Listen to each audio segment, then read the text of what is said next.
Olá, hoje nós vamos para o capítulo 10 do primeiro livro de Reis. Hoje a gente vai conhecer uma personagem muito interessante, famosa, que vai se encontrar com o rei Salomão, a rainha de Sabá. Isso, a rainha de Sabá.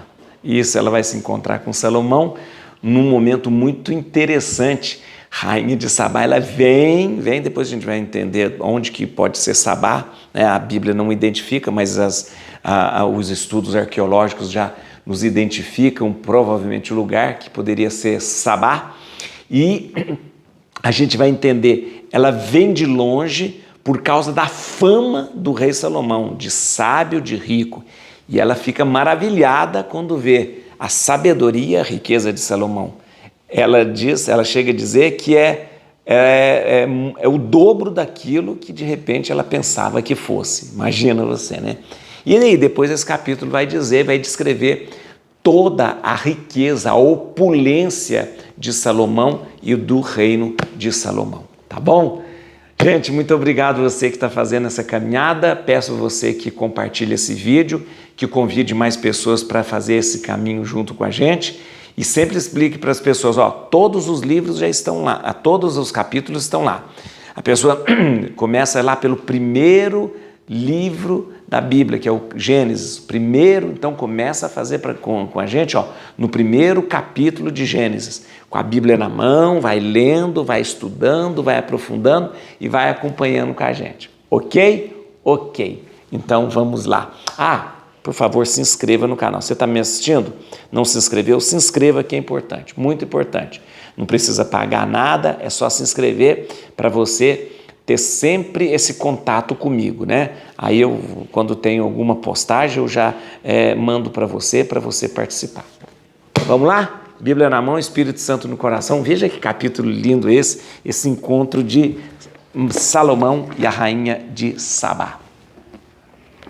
A rainha de Sabá, tendo ouvido falar de Salomão e da glória do Senhor, veio prová-lo com enigmas, né? Chegou a Jerusalém com uma numerosa comitiva, com camelos carregados de aromas e uma grande quantidade de ouro e pedras preciosas.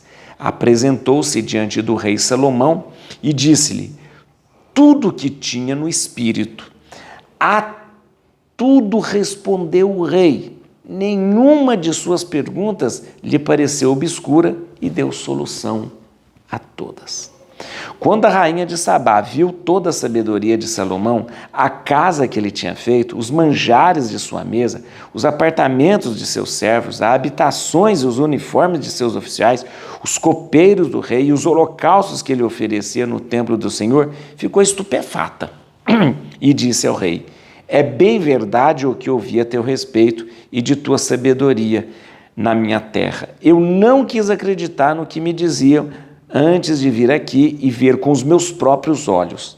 Mas eis que não contavam nem a metade.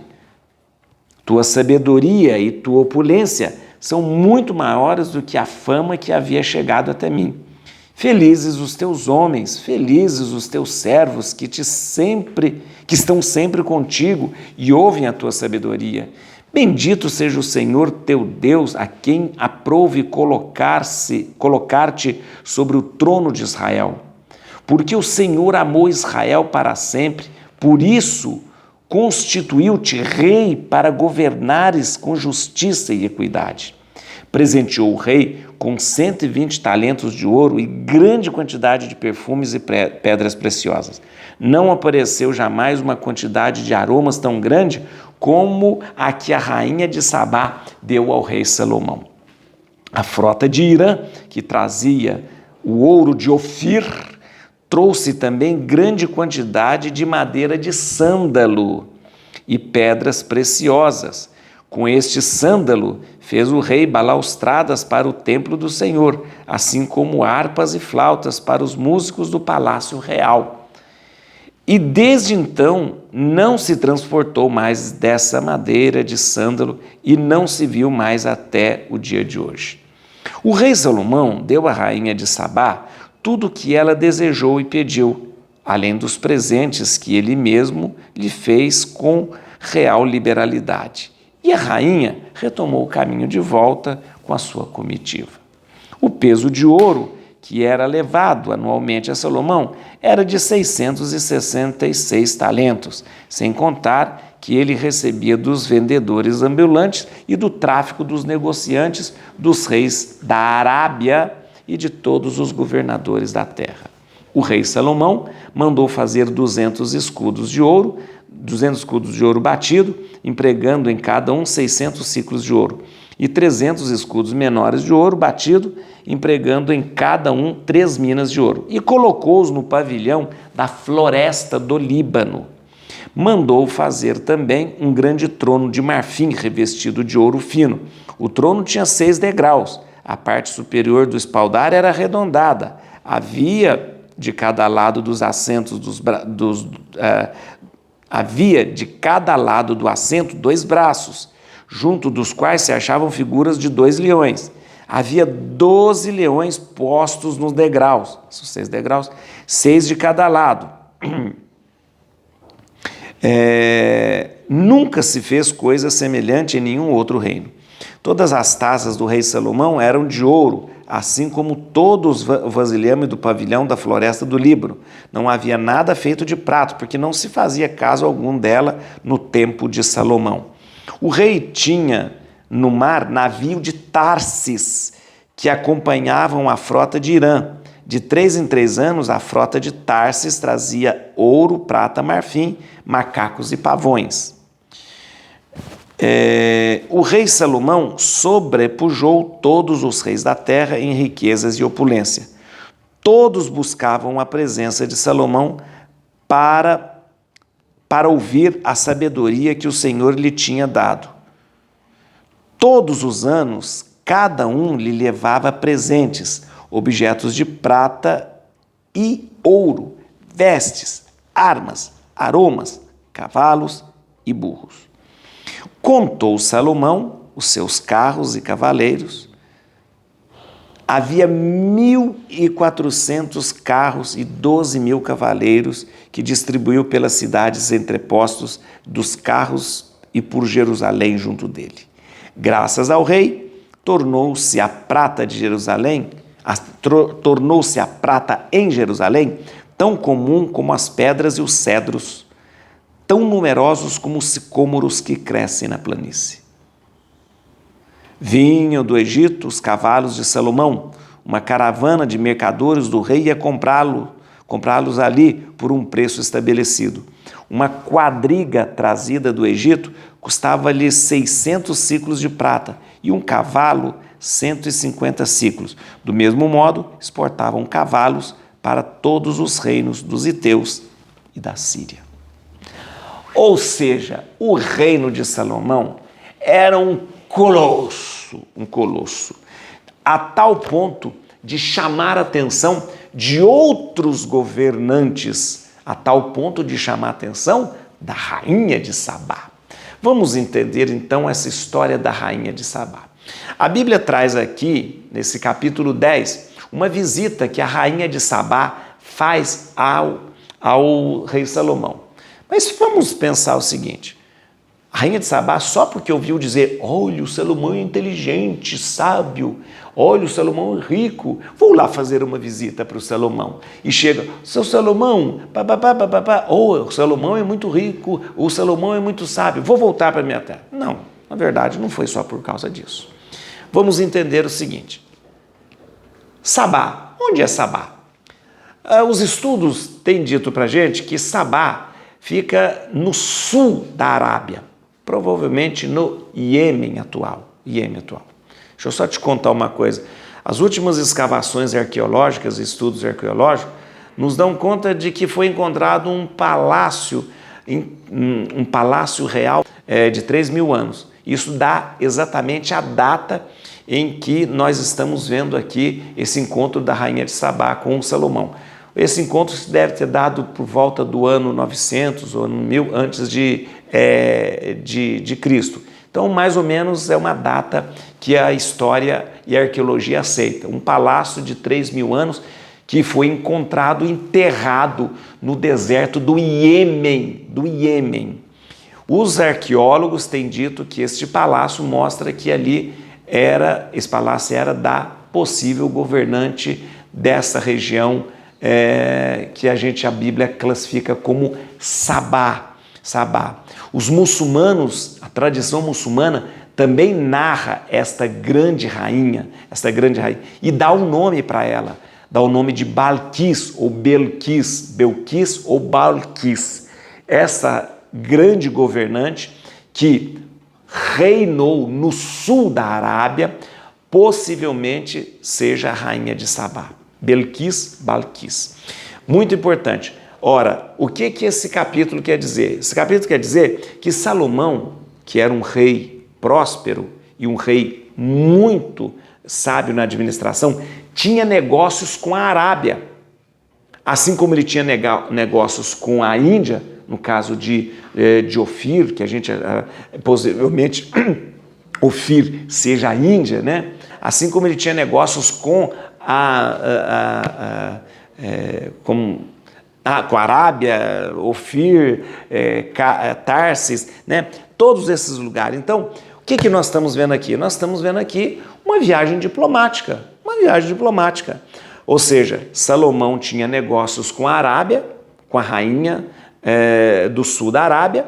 Houve um encontro, os dois discutiram negócios, acordos que tinham, e a Bíblia traz para a gente, né, de uma maneira romantizada, este encontro da rainha de Sabá.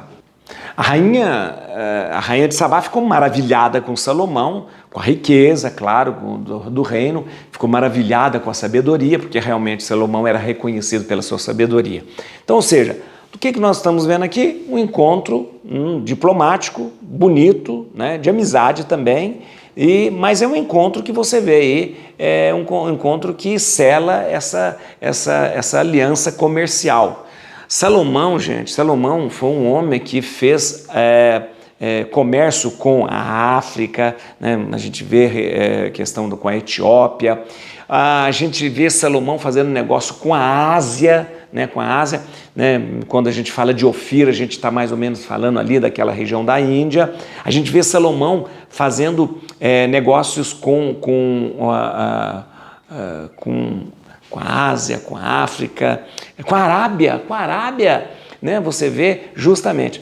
E aí a gente percebe quem é essa rainha de Sabá, uma rainha poderosa do sul da Arábia. Contei para você que os vestígios arqueológicos nos dão conta que provavelmente fosse uma rainha do sul da Arábia, hoje localizado na região do Iêmen, né? Essa mulher poderosíssima teve transações econômicas com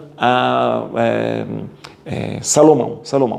E o que você vê aí? Você vê a Bíblia contando que ela oferece presentes para ele e ele oferece presentes também para ela. Ou seja, você vê aí acordos comerciais sendo feitos e troca de presentes que estão acontecendo.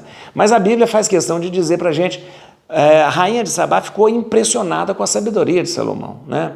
E isso é importante lembrar, porque ele era conhecido não só como um rei próspero, mas como um grande governante, mas como um rei sábio também. A Bíblia continua contando para a gente da riqueza de Salomão, e aí vai desfiando, né, um rosário de coisas bonitas que Salomão fez. Lembra justamente até do que chegou pelos seus navios, né? Madeira de sândalo, ouro, né? Tudo isso, né? E é importante lembrar isso porque esses fatos, esses produtos não eram produtos ali originários de Israel, vinha de fora. A Bíblia chega a contar aqui dos navios de Tarsis. Navios de Tarsis significam navios que faziam grandes viagens, ou seja, navios mercantes que faziam viagens longas, né? Ou seja, então Salomão, ele tinha comércio com a Ásia, com a África, com a Arábia, ele tinha navios junto com o Irã, rei de Tiro, que faziam longas viagens, levando mercadoria e trazendo mercadoria. E o capítulo de hoje ainda relata um grande rei. Relata, inclusive, o trono de Salomão. O trono de Salomão é muito interessante, né? Vamos dar uma olhada no trono de Salomão. Olha que interessante o trono de Salomão.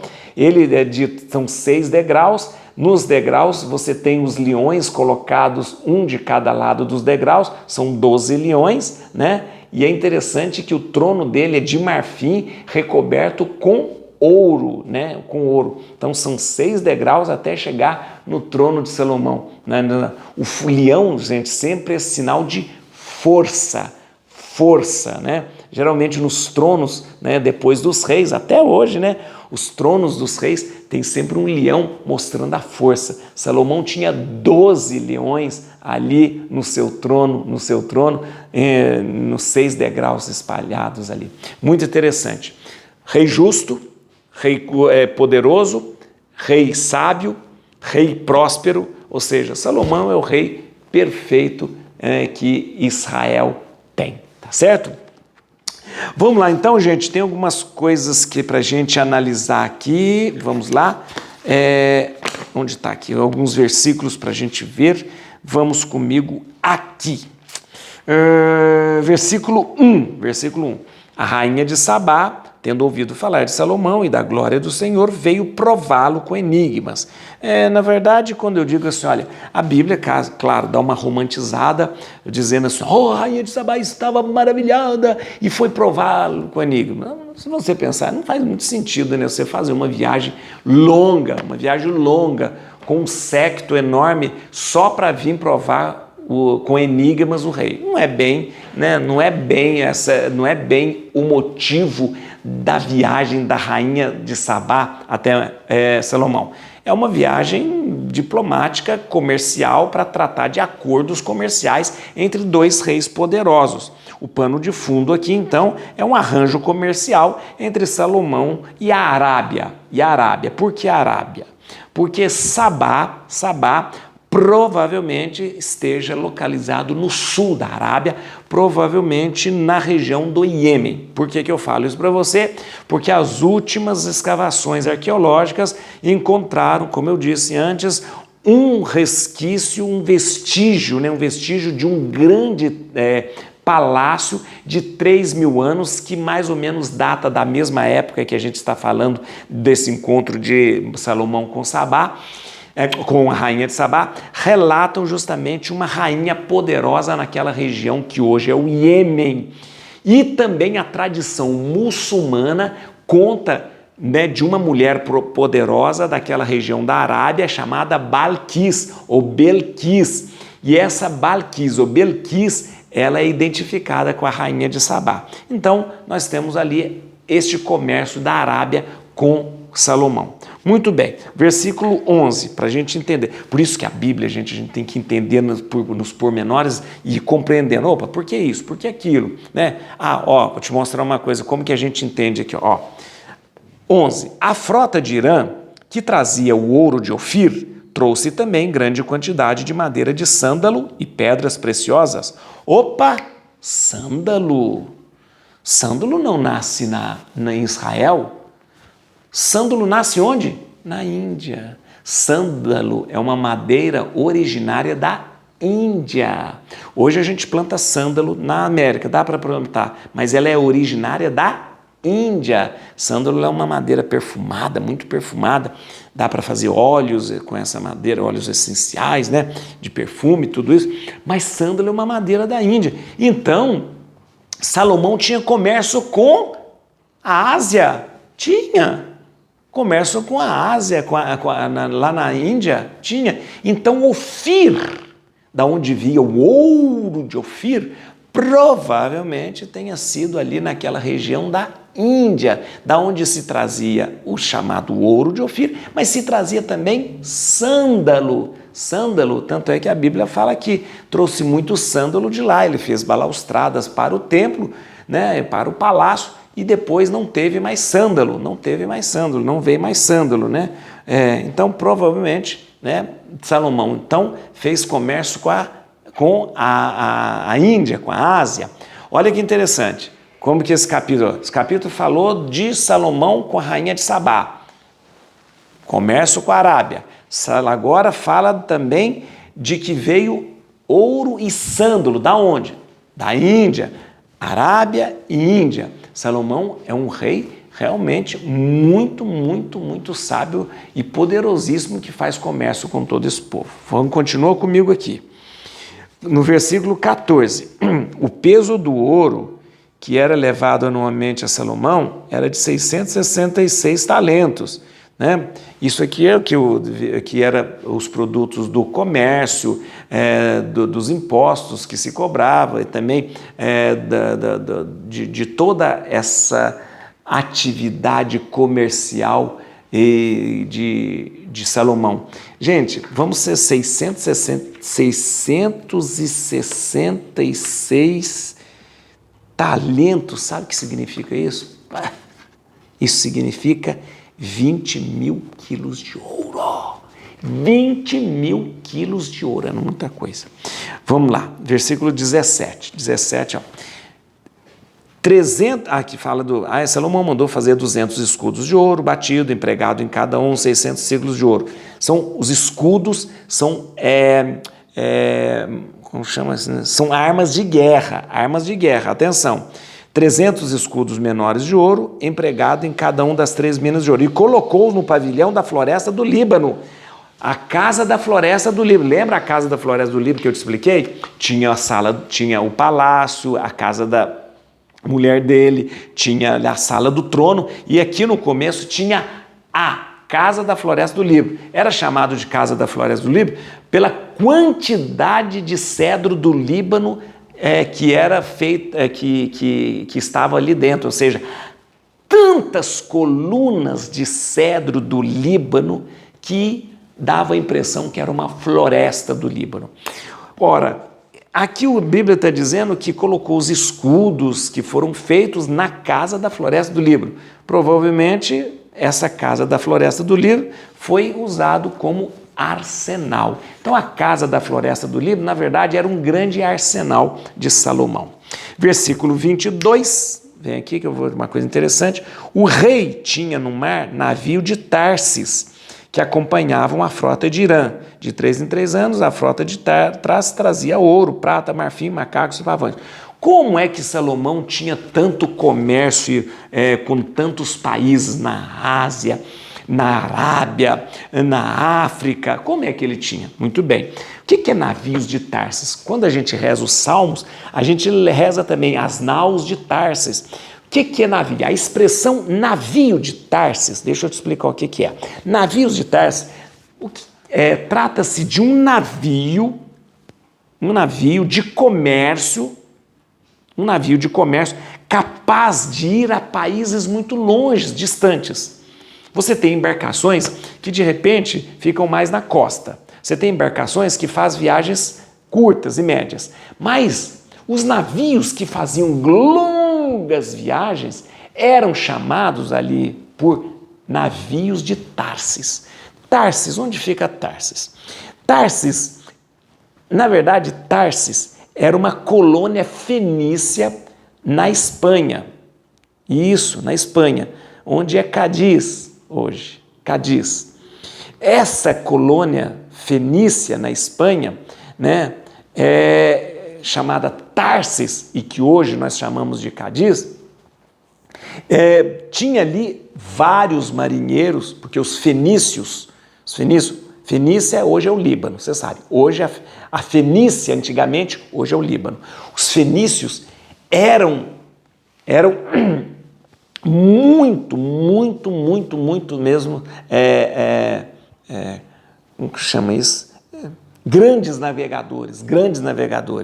Eram assim, especialistas na arte de navegar. Então eles navegavam por todo lado. Tanto é que Irã, o rei de Tiro, né, dali, que ajudou Salomão a ter os seus navios e ajudou Salomão, né, fazendo os seus marinheiros ensinarem a ele a navegar. Então, Tarsis fica na Espanha, Tarsis é uma colônia fenícia na Espanha, mas Salomão não teve negócios lá na Espanha, não teve negócio com a Espanha. Atenção, presta atenção, Salomão não teve negócios na Espanha, não teve.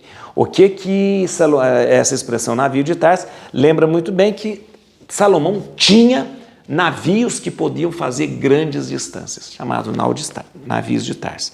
Termino aqui, lembrando, 28, vinham do Egito os cavalos de Salomão em caravana de mercadores do rei, vinham do Egito os cavalos de Salomão, uma caravana de mercadores do rei e ia comprá-los ali por um preço estabelecido. Olha, a Bíblia fala que os cavalos de Salomão vinham do Egito, provavelmente não vinham do Egito. Deixa eu te explicar aqui, a gente tem que entrar numa questão de tradução. Os cavalos viriam de Salomão, provavelmente vieram da região do Cáucaso, ali do Mar Negro ali. Geralmente os cavalos que alimentavam aquela região do Oriente Médio vinham da região do Cáucaso, como eu disse, ali no Mar Negro. Aqui tem uma questão de tradução. Cáucaso, aquela região, era chamado de Musri, e o Egito era chamado de Mizraim. Provavelmente aqui houve um erro de tradução, porque não é o Egito que fornecia cavalo, não. Não, isso não. Aí a gente, os cavalos geralmente vieram da região do Cáucaso, perto da Turquia, no Mar Negro ali. Ali sim tinha cavalos bons. Mas aquela região era chamada de Musri. E o Egito era chamado de Mizraim. Os tradutores devem ter se perdido ali na tradução e traduziram Musri por Mizraim e falaram que os cavalos vinham do Egito. Provavelmente os cavalos de Salomão não vinham do Egito. O que nós temos aqui? Um rei sábio, um rei justo, um rei próspero, um rei realmente poderoso. Mas espera aí, mas ele tem que cuidar, porque senão ele pode pecar. A riqueza, a soberba, o dinheiro pode nos levar para caminhos que nós não queremos. Aguarde o próximo capítulo. Et crucem Domini, fugit partes adversae, vite teleu de tribo Iuda, radix Davide. Aleluia.